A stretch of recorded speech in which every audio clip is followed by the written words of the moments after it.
Welcome back to the deep dive. This week, you sent us a really compelling stack of sources. That's quite a stack. Yeah, we've got official reports, detailed FOIA disclosures, and even some whistleblower testimonies. And they all point to one thing.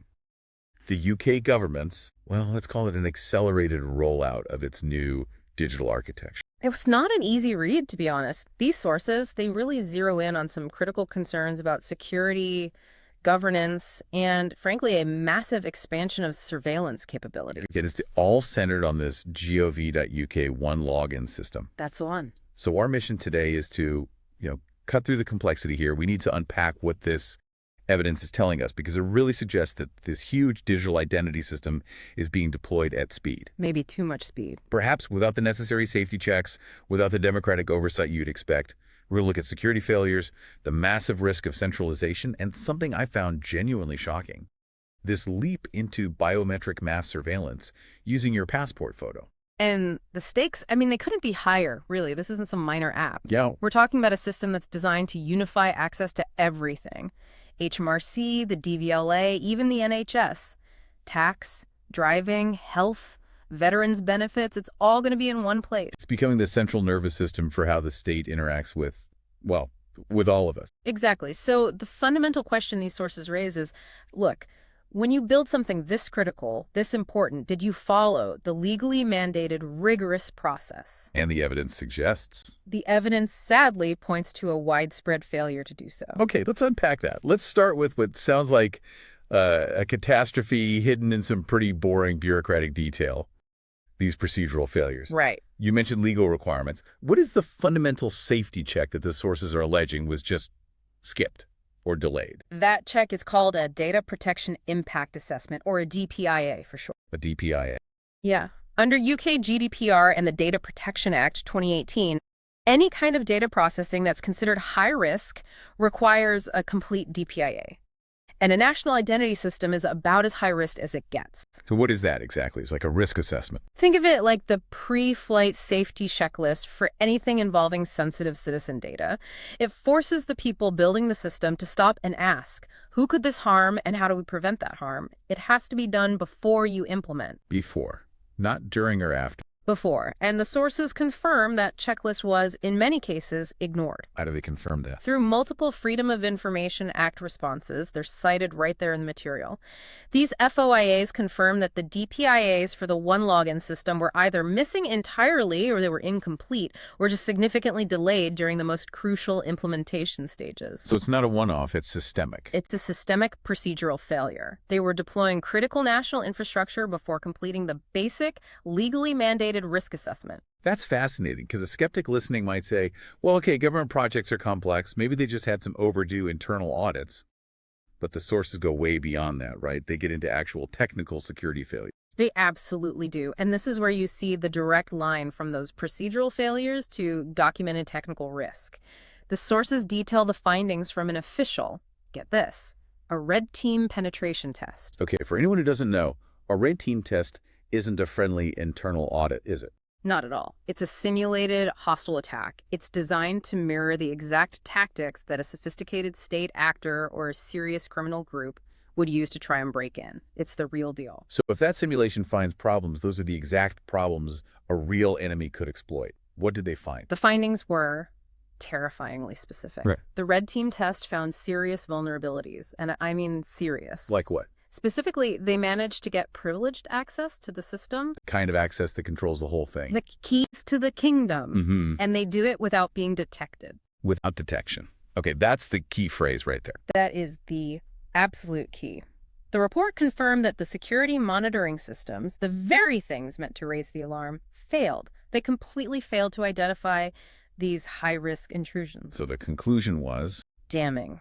The conclusion was that the defenses were fundamentally insufficient for a system designed to hold the identity data of millions of people. It wasn't just that you could get in, it was that you could get in without ringing a single alarm. And this is where it gets really important for context, because that technical finding, that's backed up by human warnings from inside, isn't it? Yeah. Tell us about the whistleblower perspective that's in the source material. Right. A former government security employee provided these really detailed allegations that they perfectly corroborate these systemic flaws. What do they describe? They described a culture where security policies were just repeatedly bypassed, inadequate controls over the devices used by the system administrators. So basic security hygiene.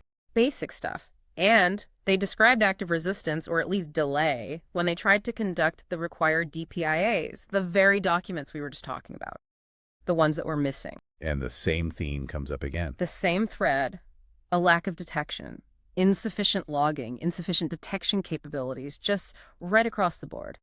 So let's just recap. We have a system that is, it seems, legally non-compliant in its creation. Sure. Known to be technically vulnerable to a high-level silent intrusion. Check. And yet its rollout is continuing at pace. That procedural and security failure, it becomes monumentally riskier when you look at the core design, which is centralization. Yes. If we connect this to the bigger picture, this one login system is quietly linking more and more government systems together. And cybersecurity experts have a specific, quite chilling term for this kind of design. Which is? A centralized identity honeypot. A honeypot. Because it's so full of valuable stuff. Exactly. It's a single point of failure that contains all the valuable data. One breach gets you everything. So that's the architectural risk. You're not just compromising one database anymore. You're potentially compromising the entire digital life of a citizen. What kind of data are we talking about specifically? Well, think about the services being integrated. You've got your tax records from HMRC, your immigration and residency status, critical medical history with the NHS integration. Driving and vehicle information from the DVLA. Right. Employment status, benefits data.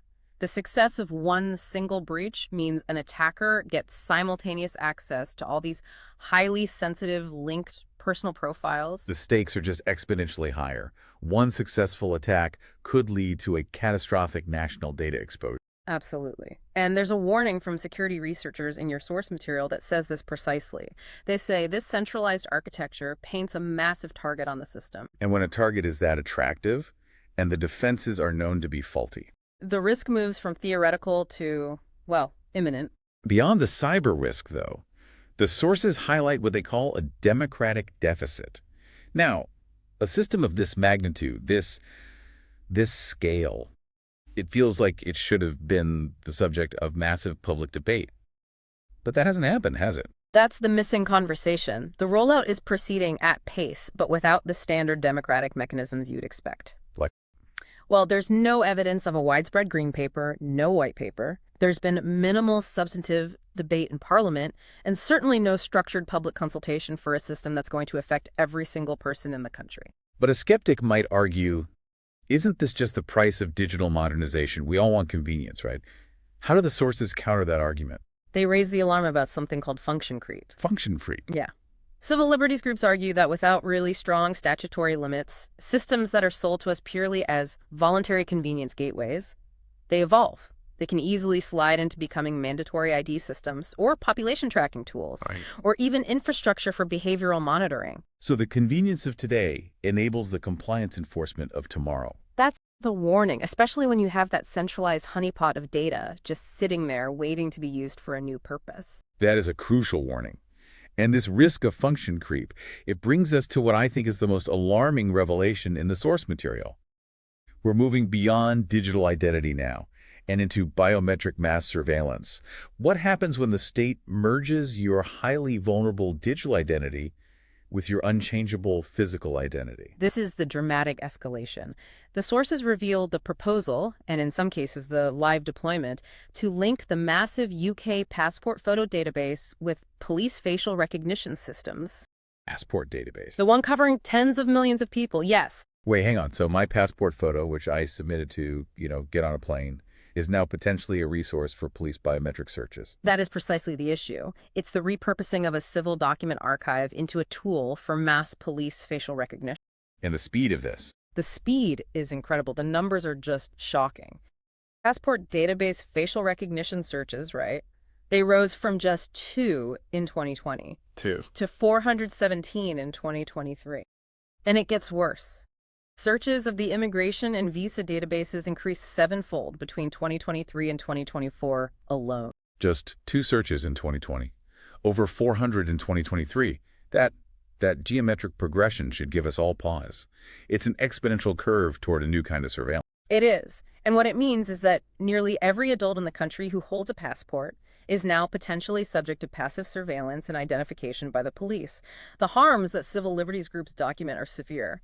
First, you're enabling surveillance of the general population without any individualized suspicion. And second, there's the really obvious issue of consent. I did not consent to have my travel photo used as a law enforcement biometric tool. Exactly. This profound lack of consent is why civil liberties organizations are calling this a secret biometric database. Because that's what it is. People submitted those photos under the civil context of travel, not criminal investigation. And we know this technology isn't perfect. It's not infallible. What do the sources say about bias and error rates? Well, independent reports consistently warn that the technology has known error rates and, critically, it exhibits racial bias. Which means that ethnic minorities are disproportionately vulnerable to being misidentified, to wrongful scrutiny. It compounds the privacy violation with a really serious risk to justice. This combination of procedural failure in one login and this mass biometric data linking, it's drawn some exceptionally strong legal fire. What was the specific condemnation cited in the sources? The sources highlight that the proposal to integrate the passport database was described by the then Scottish Biometrics Commissioner as, and this is a direct quote, unethical and potentially unlawful. Wow. Unethical and potentially unlawful. That's a powerful statement from an independent oversight body. They're calling this a gross violation of privacy and public trust. So we're seeing the UK move toward an integrated system of identity and surveillance that experts are calling incompatible with, fundamental liberal democratic norms. And this systemic pressure, it ties directly into the final set of concerns raised in your source material. Yes. The broader challenge to governance and policing priorities. The sources articulate this public perception, and it's rooted in observed outcomes, that law enforcement priorities seem to be shifting. There's a documented pattern where citizens who are just expressing lawful concerns, about governance or policy impacts, are met with targeted scrutiny, sometimes even punitive attention. And this is contrasted with what? What's on the other side of the scale? It's contrasted with the simultaneous visible surge in critical, harmful offenses that directly affect public safety. Violent crime, sexual assault, knife crime. These things don't seem to be getting an equivalent, visible, or effective response. So the public perception is that law enforcement resources are being focused elsewhere. It's an imbalance. It is. And the analysis in your source material suggests a real risk here. The risk is that policing resources may be directed, at least in part, toward shielding increasingly extreme or unrepresentative political positions from scrutiny. Instead of just focusing on public safety. Instead of focusing solely on maintaining public safety and neutrality, yes. That strains the social contract severely. If the police are perceived less as independent enforcers of the law for everyone and more as protective arms defending a narrow government agenda, public confidence has to collapse. That erosion of neutrality, it just fundamentally undermines the trust you need for effective community policing, for democratic stability. So what does this all mean for the person listening right now? The source material is powerful because it doesn't just state the problem. It outlines concrete, actionable demands to restore accountability. What are the key steps derived from these reports? The demands, they all focus on transparency and, crucially, a pause. They advocate for 5 key actions. First, an immediate parliamentary inquiry. To look at what, specifically? To review the DPIA delays, the technical red team findings, and the mission creep that's just inherent in the one login design. Second, a complete suspension of further rollout until that review is done. So hit the pause button. Hit the pause button. Yep. Third, full transparency. The full publication of all risk documentation. Meaning all the DPIAs, all the risk assessments, the security report. Everything. Make it public.